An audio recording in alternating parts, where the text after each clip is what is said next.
Hey everyone, I'm Sonali Patel. Welcome back to the Career Hub where we talk about everything that help you build, grow and transform your career. So today I will start a video with a small story. A few years ago, one of my friends, let's call her Meera, was applying for a job. She came across a position titled Marketing Executive. The description sounded complicated. Words like strategic communication, cross-functional collaboration, synergy with stakeholder.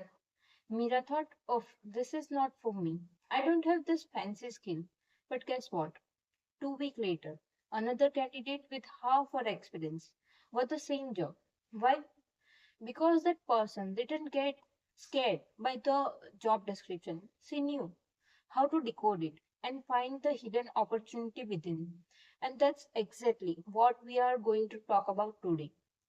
How to read a job description, not just read it but decode it so that you can find those hidden clues, the real priorities of recruiters and even the unspoken skills they are looking for. Let's be honest, most people don't really read job description, they just skim. They look for the title, maybe a few qualifications, and quickly decide if they are fit or not fit.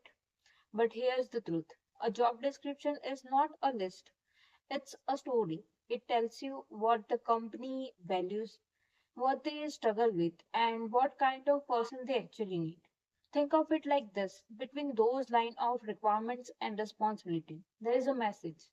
If you can decode that message, you can position yourself as the solution they are looking for. So let's break it down step by step. When you see a job post, the first thing you notice is the job title. But job title can be deceiving. For example, project coordinator. In one company might mean managing small internal projects, while in another it could mean leading a team. So don't judge the job by its title alone. Read the description carefully. Next come the responsibility section. This is where companies describe what they expect you to do. But here's the catch. They usually write it from their own pain point. If you read between the lines, you can identify what's really urgent for them. If they repeat certain phrases like deadline management, cross team communication, that's a clue. Those are their top priorities. Then comes the qualification section. Now, this is where most candidates panic. They see 5 years of experience or MBA preferred and click away. But here's what recruiter won't tell you. This qualification are wish list, not must have. If you meet 70 to 80% of the requirement and can prove your capability with real result, you are still in the game. Every job description is written by a person, sometimes the HR or sometimes the hiring manager, and both have different intention. HR focus on filtering application, so they use general terms. Hiring manager, on the other hand, think about real problems. Your job is to speak directly to hiring managers, intent through your resume and cover letter. For example, if a company says looking for a proactive team player who can manage multiple stakeholders, it often means we have communication chaos here. We need someone who can bring order. If they say comfortable in fast-paced environment, it might mean we are understaffed and we need someone who won't complain. When you learn to decode this language, suddenly you are not just applying, you are strategizing. Companies often hide soft skill inside fancy words like excellent communication. Doesn't just mean speaking well. It could mean negotiation, empathy, or presentation skill. Self-starter means they don't want to micromanage you. Attention to detail means mistake have caused them in the past. If you can show evidence of this trait through story in your resume or example in your interview, you instantly stand out. And sometimes the culture of the company reveals itself in the tone of the job post. If the post feels formal and traditional, it's a structured environment. If it's casual and creative, it's a flexible culture. This helps you decide not just if you are right for them, but if they are right for you. Now, here's where hidden opportunity lies. Sometimes job descriptions are vague because company are exploring.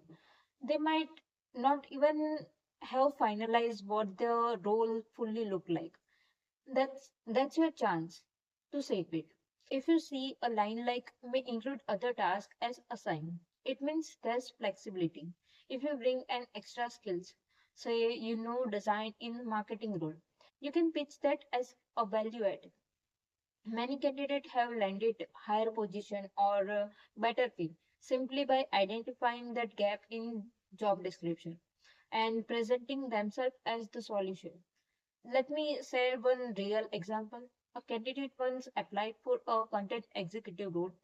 The job description had a vague line, assist in strategy and analytics.